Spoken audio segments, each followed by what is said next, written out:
And it was a battle, wasn't it? If it's anything like this afternoon, hopefully the play will be a little bit Thank you, ladies and more gentlemen. fluent. Frame 7. But Peter I think, Ebdon as you to me. rightly say, it is a battle. Peter Ebdon, for me, has to play a little bit more open. He got a little bit bogged down this afternoon.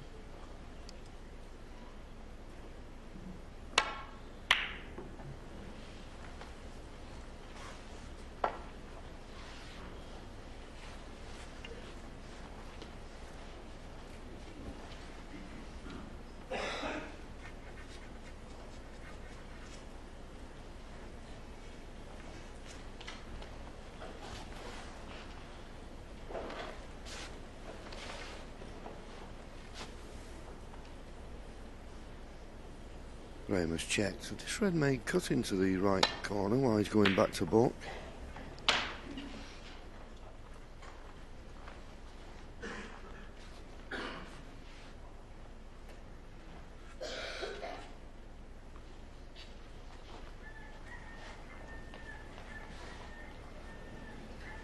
Can you switch it off, please?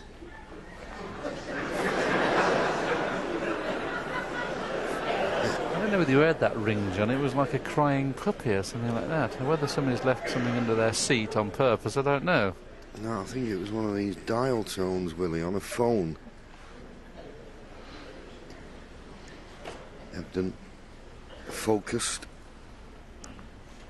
Started off this match very well, but and I don't know what seemed to happen. He just seemed to tense up a little bit to me. Of course, they 2 frames short they played this afternoon. There was a scheduled 8. They only managed to get through 6 of them. Taking a pot on here.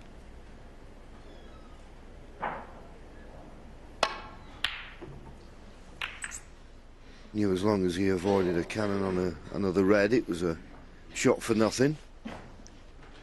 But I don't know, he's left a possibility here for Graham Dott. And this is the thing that has impressed me most about Graham Dott in this tournament. These long half ball pots. So important if you can knock these in consistently.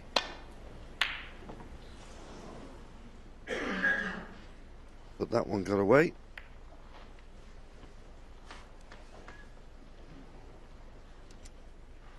Peter Ebdon quite low at 83%, and that's the reason he's 4-2 behind. Been missing far too many pots. Graham, as you would expect from a consistent player, to be around the 90% mark. The long potting has been very, very poor from both players. 1 in every 2 they're missing there. So that's the key to this match. I know who's going to take a stranglehold on it. The one who starts knocking the long ones in and scoring heavily.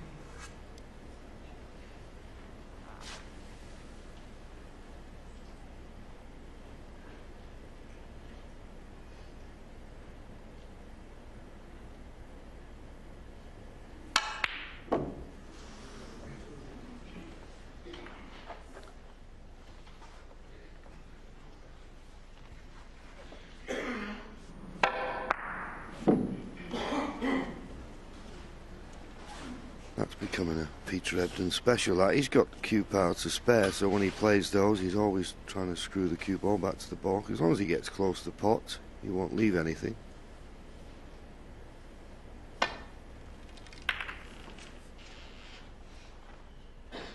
Yes, that kind of shot was not available to us 10 years ago. It's probably John Spencer and a couple of other players were just about able to do it. But no table heaters years ago, and the cloth a little bit thicker. So it's a shot that's been developed by these young players. Just playing him behind brown and yellow here off 2 cushions. Won't play at the 3 cushions because the red and blue's in the way.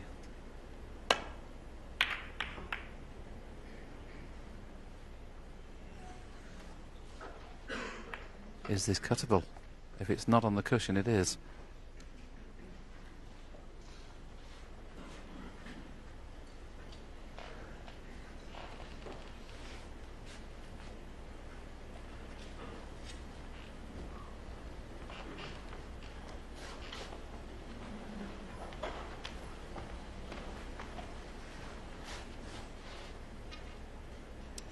Well, there you can see it's far enough off the cushion to make this cuttable. Just has to avoid the two reds coming back up the other way, just in case he misses it. But it should be nicely on the yellow. Well, would you believe it? He nearly hit that too thin. And because he has done, he's perhaps a little fortunate not to have going off. That shows you how tight these pockets are, because as you get a chance to show you that white ball again, it got very, very close to the in-off. The red nearly didn't go in. Look at that. How's that not getting off? Graham Dot 1.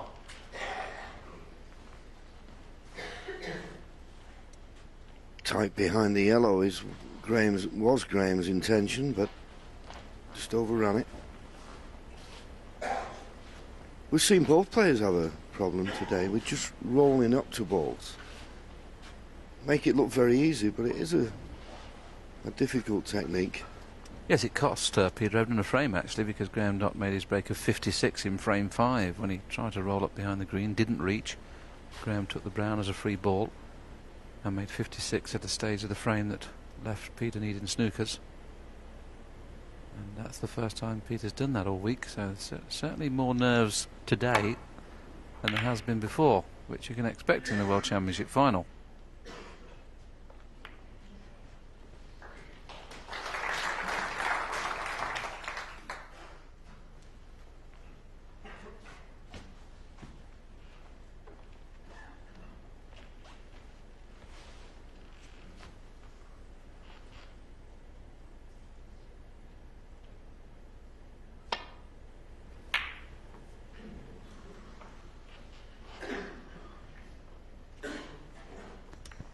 There's a difference between slow play and the play that we had this afternoon. I think slow play sometimes is poor, but when they've got playing good safety, it's a different art to the game.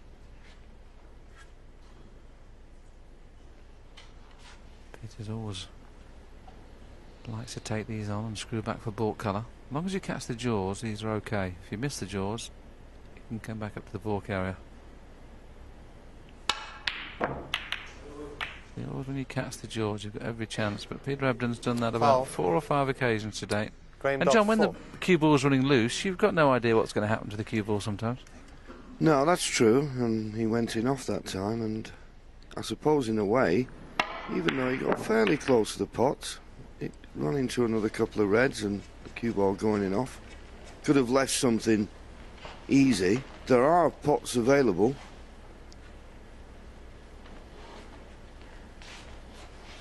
How's Graham feeling to take this on? The red just to the right of the black.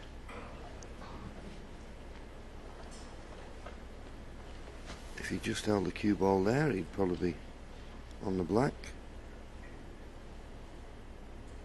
He's playing the run through. Good pot. 1. And nicely on the blue. And the reds are nicely spread. This is exactly how Graham Dott prefers frames to be played. Lots of good safety, and then of course the reds are then spread, and if he does get a chance of a long one, he's not scored many centuries this week, but he's scored an abundance of 50s, 60s, 70s, which of course gives you big leads in frames. Sometimes not enough at one visit to win, but he's been getting more chances than most. He's been getting 2 and 3 chances a frame because of his good safety.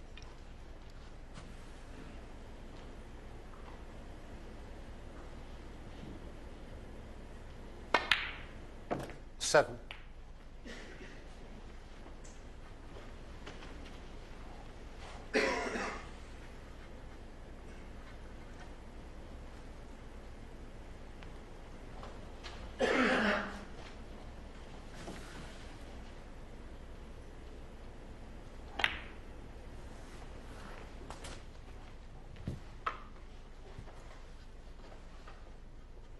Thirteen.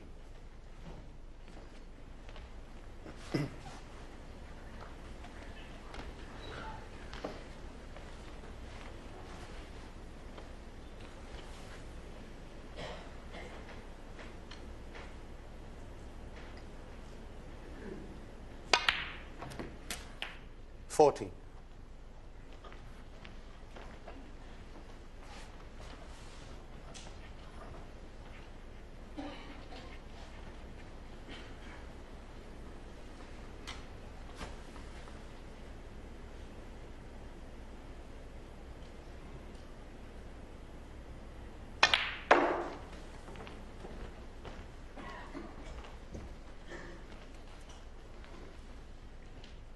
19. Well, he's played that absolutely inch perfect. Potted the blue, a little bit of left-hand side just to straighten the cue ball up. It was all about pace. And look at that. To the inch. 20. With this pink available into, well, you say 3 pockets. You don't count the pockets at the far end of the table. He wants to be playing for them in the middles and the corners. This is a terrific opportunity. And of course he's always got the blue if he's not got the 26. right angle on the red.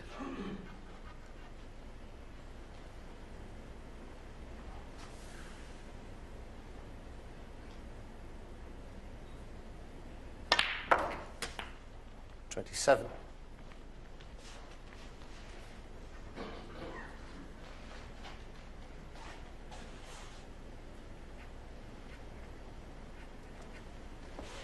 Well, a couple of great pots, but he's given himself plenty to do here with this pink in the middle.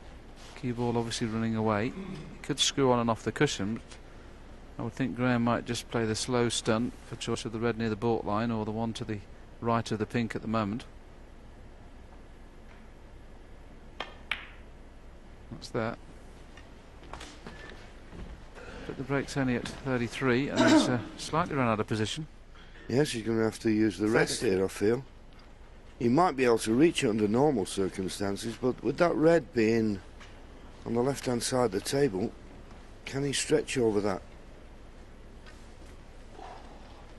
Not the tallest, is he? Well, he's not called the pocket dynamo for nothing.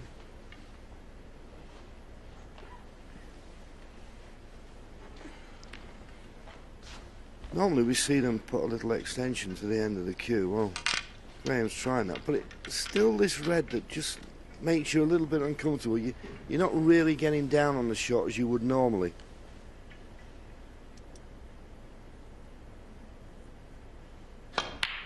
Good recovery. Good 34. recovery. And now has the chance to get rid of the red that's obscuring the pink for one of the 4 high-valued pockets, as it were, where you can pot the big colours. So he'll be playing for that red to the right of the pink this time.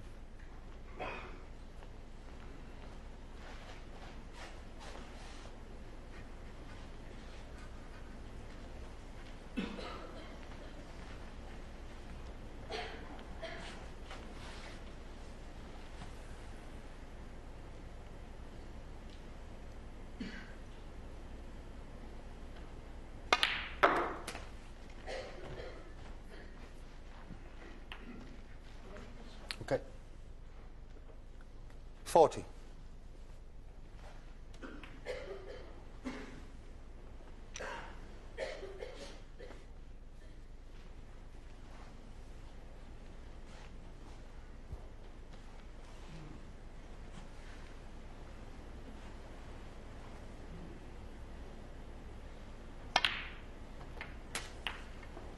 $41. Not bad, not quite. Not quite on the pink as you would like, but he may be able to pot the pink and just release that red from the left-hand cushion.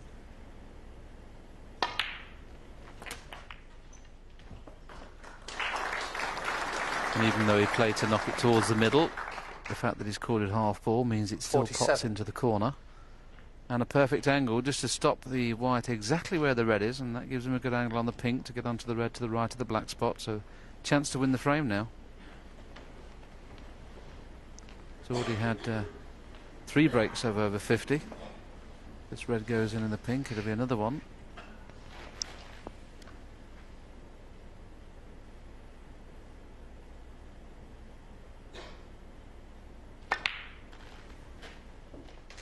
$48.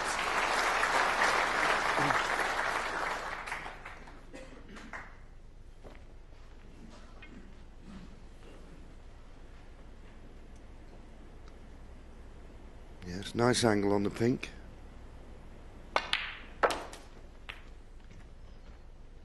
$59 points to lead. 75 left on the table. Red, colour red, 54. to take the first frame. of this evening's session. Not perfect on the red. He'll have to screw back using the other red, so he's not guaranteed to get on the pink, but should be able to screw on and off the cushion. Now, it's all a case of what pace he's got here. Well, he's played with 55. loads aside, and that's a clever shot, because it means then, if you're too hard for the pink, you're on blue or bought colour. That was as good a shot as he played in this break.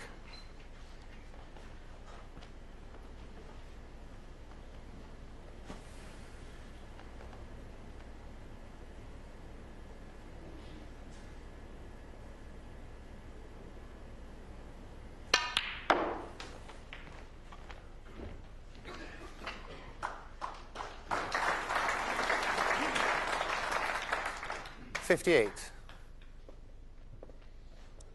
If he pots the red, he'll go 64 points in front with only 59 left. $59. He still needs the colour to stop Peter Ebdon coming back to the table, you feel. I mean, Peter at the moment needs 2 snookers, but we know what a battler is, and sometimes, we were talking early on today, Willie, weren't we, that if you pot that colour, then it stops your opponent coming back and just slowing things down a bit. But he's missed it. Graham Dott. 59. And that will mean that Peter Ebdon will come back to the table, but you would think Graham Dott's done enough. Played it well, good tactical battle. Started off with a good opening red and made a nice break there. And there you see it, 64 behind Peter, 59 remaining, 2 snookers required.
One.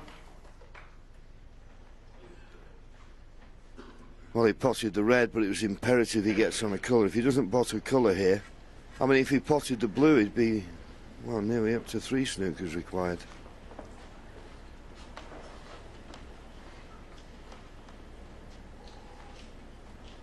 But you want, he's looking at the scoreboard, 63 points behind at the moment.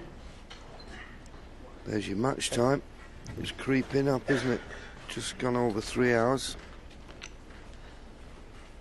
Peter asking for the cue ball to be clean. I think that's why he just takes time, just looking at his options. 63 behind, pot the blue, 58 behind with only 51 left. So now it's going to mean 2 snookers to tie.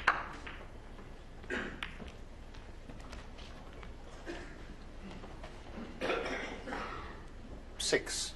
Yellow and green have gone into a nice position. Should he get a chance for potting 2 more reds and colours? Love to get the black on its spot, because it makes the 2 reds on the cushion easier pots. Having to play with the pink a lot more difficult. Well, if he plays for the pink, well, he's going to need 3 snookers. Because he can't get on the black, that's the reason he's playing the snooker rather than the pot.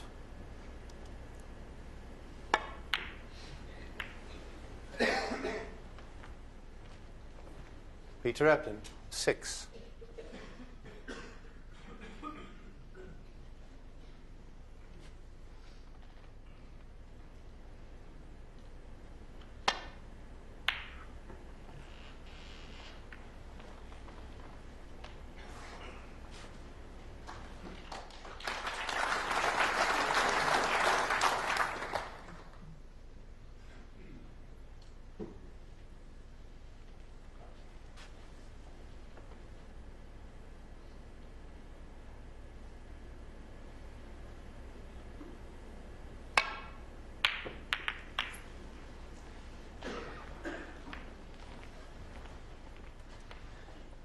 it could be frame over now.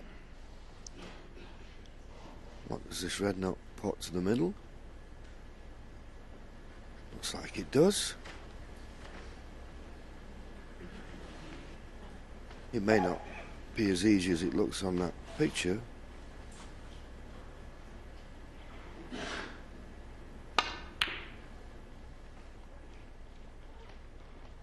Well, I don't understand that.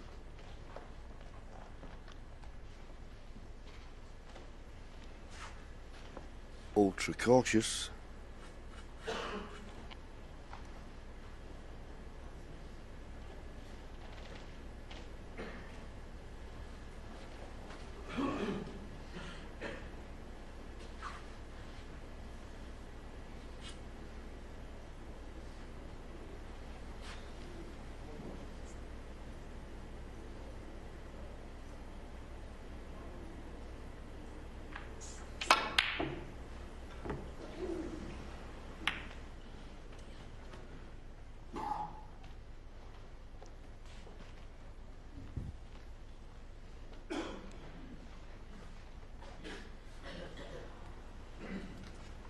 Strange choice of shot, wasn't it? But it would have worked nicely if the double had gone in, because he'd have been on the black and he's left it safe just in case he missed it.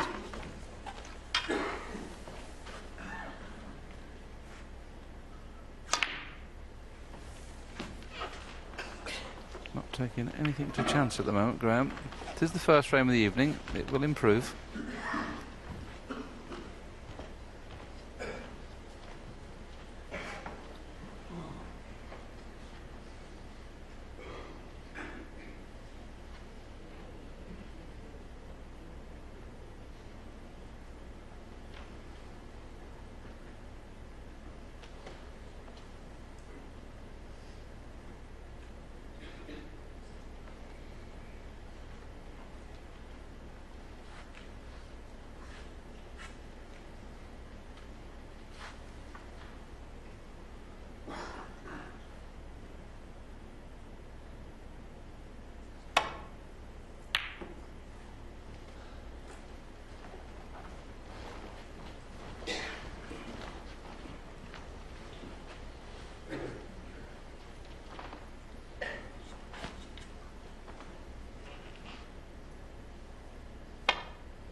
Well, Peter took a chance on that because he knew he could get on the black. Now, if Graham Dott pots this, it's frame over.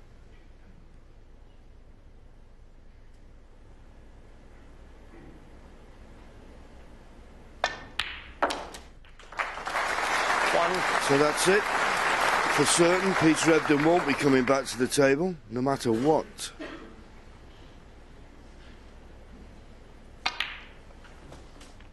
And it's not working out exactly as I thought it would do, Willie. I forget that final session with Marco Fu for Peter Ebdon, where he was under tremendous pressure.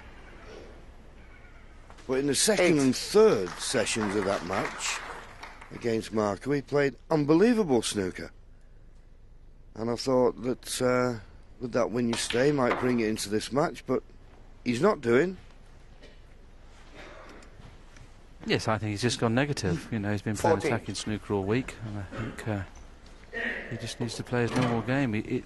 I put it in this scenario, John, he's trying not to lose rather than to win, if that makes sense. Yeah, working on that old premise, you can't lose it. You can't win it the first day, but you can lose it, I suppose. 14. Anyway, that's the end. Peter Ebdon concedes. Long drawn out frame, unnecessarily, really. But eventually Graham Dott wins it, and he goes 3 frames ahead again at 5 frames to 2. Now, there's a very interesting thing happened on the first pot of this championship final. And Graham Dott got out of a snooker, left piece red in the shot, and he got, well, the dreaded kick. Okay. Now we've got this super slow-mo that will show us exactly what happens to the cue ball when this happens. Now, just watch the cue ball when it hits the red. And it jumps in the air, almost stops, and then after a couple of little bounces, the topspin takes over and it runs through. But by that time, all the pace has been taken out of the cue ball. Now, stick around, because during the interval, we have a man who thinks he knows the reason for kicks. And he's going to explain all to Steve Davis. His name is Bob Ledger.